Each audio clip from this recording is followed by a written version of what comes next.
কিরে দাদা, তুই এখন কোথায় যাচ্ছিস? কোথায় আর যাব, দোকানে যাচ্ছি। না রে, তোকে আর আজ থেকে দোকানে যেতে হবে না, ওদিকটা আমি সামলে নেব। যাক, তাও ভালো, তোর এবার ব্যবসার দিকে মন এসেছে। বাবা বেঁচে থাকতে তো ব্যবসার ধারে কাছেও ঘেঁষলি না। আমি ছোটবেলা থেকে বাবার সাথে ব্যবসা দেখে এলাম। তা তুই তো কিছুই জানিস না, তোকে তো সব বোঝাতে হবে নাকি?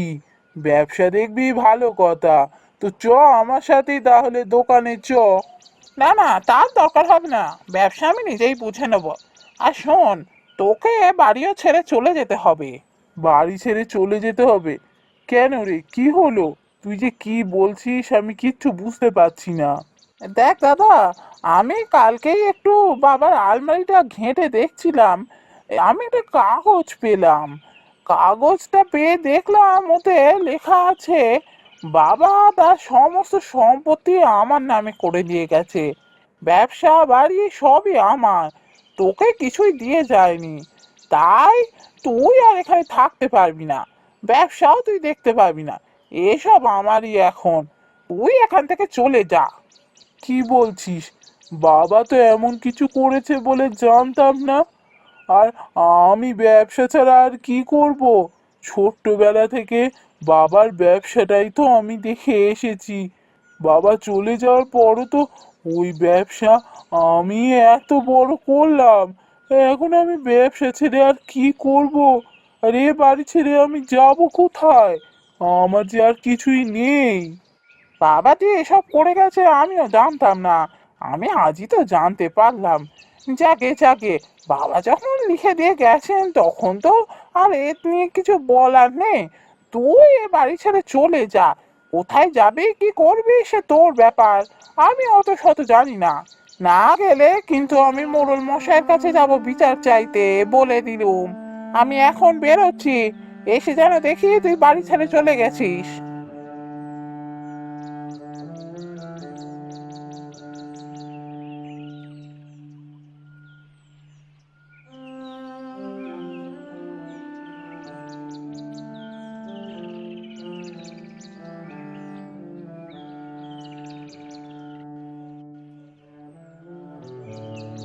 এবার আমি কি করব, কিছুই তো বুঝতে পারছি না। বাবা এমনটা কেন করে গেল? আমি তো কোনো দোষ করিনি, বাবাকে কখনো আঘাতও দিইনি, সব সময় বাবার কথা শুনে চলেছি।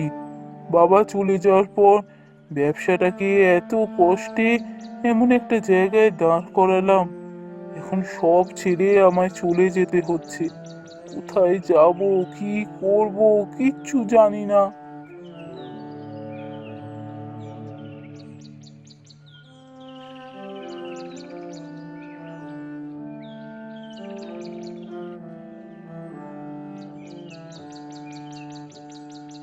ওখানে গাছের তলায় একজন বুড়িমা বসে আছে মনে হচ্ছে, মুখটা দেখে মনে হচ্ছে খুব অসুস্থ।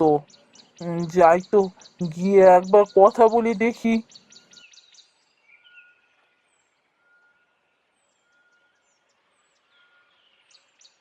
বুড়িমা, ও বুড়িমা, তুমি কে গো?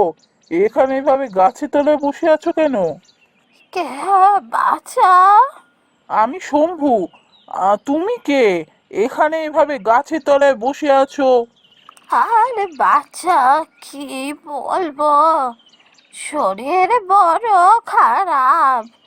আমি বুড়ি মানুষ, একা থাকি, বৈদ্যর কাছে গিয়েছিলুম, আর বাড়ি ফিরতে পারছি না, বড় শরীর খারাপ করছে, মাথাটা যেন কেমন ঘুরছে, তাই এই গাছের তলায় বসে পড়েছি।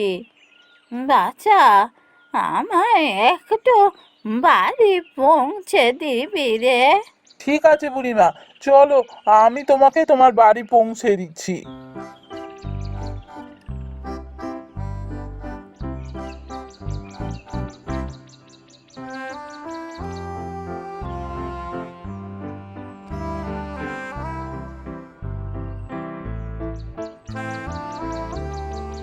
বাছা, এত দূর এলি, একটু ঘরে বসে যা।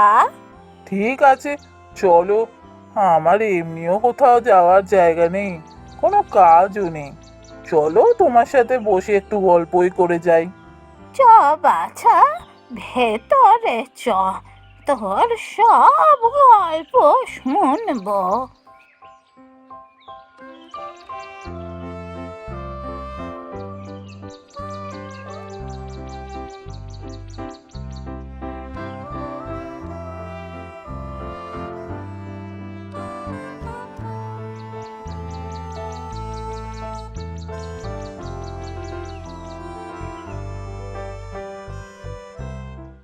এবার বল বাছা, কি হয়েছে তোর?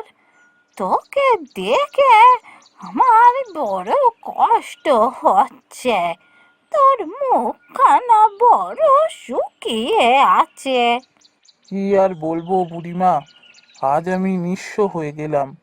কিছুই নেই আমার কাছে। কোথায় যাব, কি করব, কি খাবো, কিছুই জানি না আমি। কেন বাছা, তোর কিসের এত কষ্ট? ছোট থেকে বাবার সাথে ব্যবসা দেখেছি। বাবা চলে যাওয়ার পর সেই ব্যবসা নিজের চেষ্টায় বড় করেছি। কিন্তু কি যে হয়ে গেল, বাবা তার সমস্ত সম্পত্তি, ব্যবসা ভাইয়ের নামে করে দিয়ে চলে গেল। আমায় কিচ্ছু দিল না। ওদিকে ভাইও সব কিছু জানতে পেরে আমাকে বাড়ি থেকে তাড়িয়ে দিল, ব্যবসা থেকেও তাড়িয়ে দিল। এখন আমার কাছে আর কিছুই নেই। বাছা, তুই বড় সরল মনের ছেলে, তাই তোর ভাই তোকে ঠকিয়েছে। ভাই ঠকিয়েছে? তা হবে, আমি কিছু জানি না। আর জেনেই বা কি হবে? ও তো আমায় প্রমাণ দেখাচ্ছে। যদিও আমি কোনোদিনও শুনিনি বাবা সব কিছু ভাইয়ের নামে লিখে দিয়েছে। বাবা কোনোদিনও আমায় কিছু বলেও নি। আর এসব এখন ভেবে কি হবে? বাছা, তুই এভাবে ভেঙে পড়িস না বাছা। কখনো জীবনে ভেঙে পড়তে নেই। তুই নতুন করে শুরু কর। নতুন করে শুরু করব? কি করে শুরু করব বুড়িমা? আমার কোনো ঠিকানা নেই, খাবারের জোগাড় নেই। কোথায় যাব, কোথায় থাকবো, কি খাবো, কিছুই জানি না। তাহলে আবার নতুন করে শুরু করব কি করে? বাচ্চা, এটা কোনো সমস্যা নয়।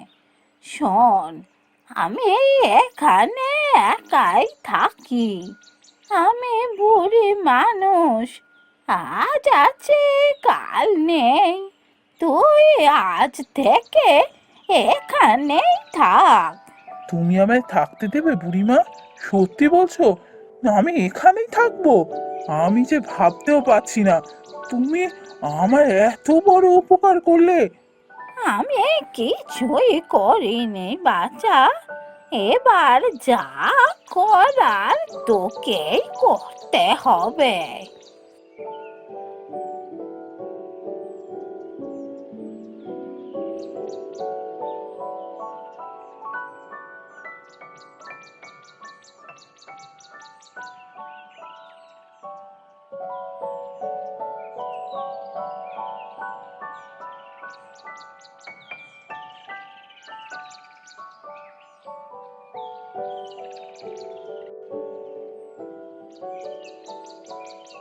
কি রে, কিছু ভাবলি কি করবি? হ্যাঁ, আমি ঠিক করেছি নতুন করে আবার একটা ব্যবসা খুলবো। কিন্তু কোনো রকম খরচা ছাড়া কোন ব্যবসা খোলা যেতে পারে সেটাই ভাবছি। বাছা, এইটা তুই রাখ। কি এটা? কি আছে এতে? এতে গোলাপ গাছের একটা বীজ আছে। এটা আমায় আমার গুরুদেব দিয়েছিলেন। বীজ? গোলাপ গাছের? হ্যাঁ রে বাছা, গোলাপের বীজ, তবে এটা যে সে গোলাপ নয়, এ হলো সোনালি গোলাপের বীজ। কিন্তু বুড়িমা, তুমি এই বীজ আমাকে দিয়ে দিচ্ছ? তোমার আপন কেউ নেই, তুমি তাকে দেবে এই বীজ? বাছা, তুই শুধু সরল মনের ছেলেই নয়, তুই খুবই সৎ ছেলে। আমি এ বীজ আমার ছেলেদেরও দিয়েছিলাম। শুধু তাই নয়, নাতি পুতিদেরও দিয়েছিলুম। কেউই ফুল ফোটাতে পারেনি। বীজ থেকে ফুল ফোটাতে পারেনি? কেন? বীজ থেকে গাছ হয়নি? না রে বাছা, এ বীজ থেকে ফুল ফোটানো এত সহজ নয়। আমার গুরু বলেছিলেন, এই বীজ থেকে ফুল ফোটাতে পারবে একমাত্র সেই, যার মন খুব সরল আর যে খুব সৎ মনের মানুষ। আমি জানি তুই পারবি, তুই পারবি এ বীজ থেকে ফুল ফোটাতে।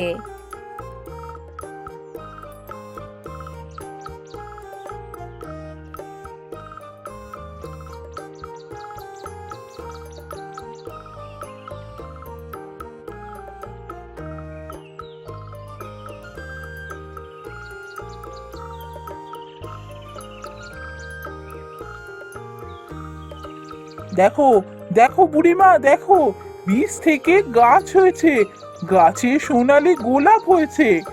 আমি জানতাম তুই পারবি।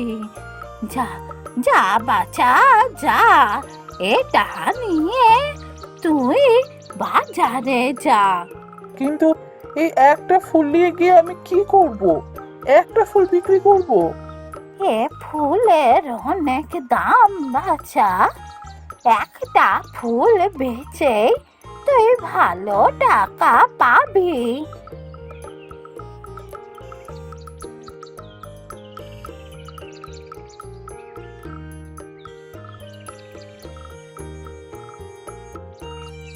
এই যে শুনছেন, ও মশাই, আপনার হাতে ওটা কি? আমার হাতে? এটা তো সোনালী গোলাপ। হ্যাঁ, সেটাই তো বলছি।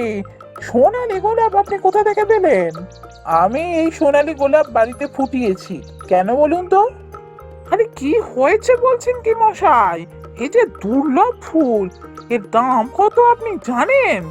শুনুন মশাই, শহরে আমার ফুলের ব্যবসা আছে। আমার ফুল বাইরে যায়।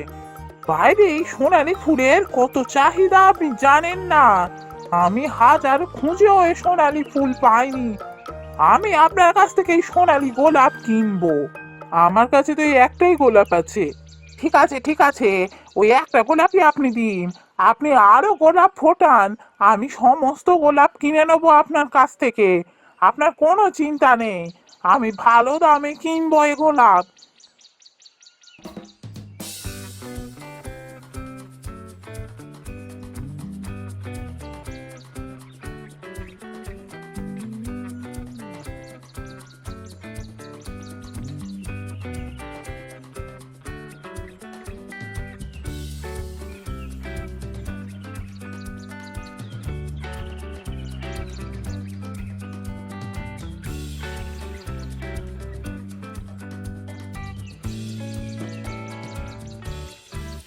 বুড়িমা, চলো, আজকে তোমাকে মেলা থেকে ঘুরিয়ে আনি। কি রে, কি হয়েছে? বড় খুশি খুশি মনে হচ্ছে। হ্যাঁ বুড়িমা, আজকে মনটা বড় ভালো আছে। আজকে 2 বছর পূর্ণ হলো তোমার সাথে আমার দেখা হয়েছিল। পুরনো সমস্ত কথা মনে আসছিল। সত্যি, 2 বছর আগে আমি কত বড় বিপদে পড়েছিলাম। তুমি সে বিপদ থেকে আমায় বাঁচিয়েছিলে। আজকে দেখো, কত কিছু করতে পেরেছি, সবই তো তোমার জন্য। না বাচ্চা, অমন করে বলিস না, তুই তোর চেষ্টাতেই করেছিস। আচ্ছা ঠিক আছে, চলো এবার একটু মেলা থেকে ঘুরে আসি।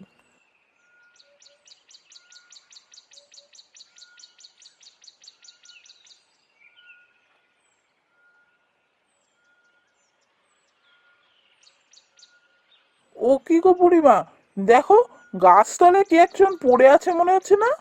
হ্যাঁ, মনে হচ্ছে খুব অসুস্থ রে। দেখ, দেখ বাছা, গিয়ে দেখ কে।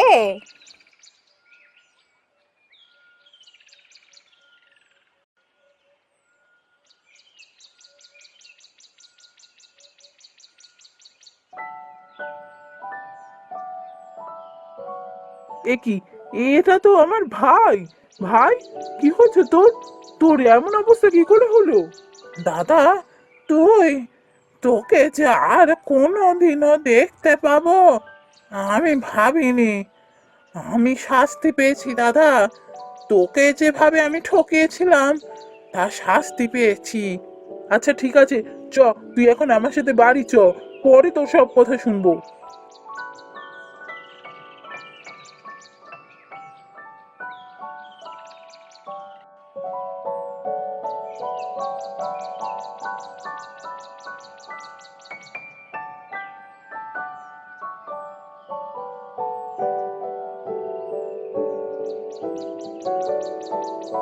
দাদা, তুই আমায় ক্ষমা করে দে রে। তোকে আমি সেদিন মিথ্যে কথা বলেছিলাম। বাবা কোনো কিছুই লিখে রেখে যাননি। আমি মিথ্যে বলে তোর কাছ থেকে সব কিছু কেড়ে নিয়েছিলাম, আর তারপর আমি তার শাস্তি পেয়েছি। তুই চলে আসার কয়েক মাসের মধ্যেই ব্যবসাটা উঠে যায়। আমি ব্যবসা চালাতে পারিনি রে। তারপর সব কিছু বেচে দিতে হয়। ধীরে ধীরে আমার সব কিছু শেষ হয়ে যায়। এখন আমি পথের ভিখারি। যেদিন ভিক্ষা পাই সেদিন খাই, না হলে কিছুই খেতে পাই না। তোকে আর এসব নিয়ে ভাবতে হবে না। এখন থেকে তুই এখানেই থাকবি। আমরা দুই ভাই মিলে আবার ব্যবসা শুরু করব। দেখবি সব কিছু ঠিক হয়ে যাবে। যাক, শেষ পর্যন্ত দুই ভাইয়ের আবার মিল হলো। এর থেকে ভালো আর কি বা হতে পারে।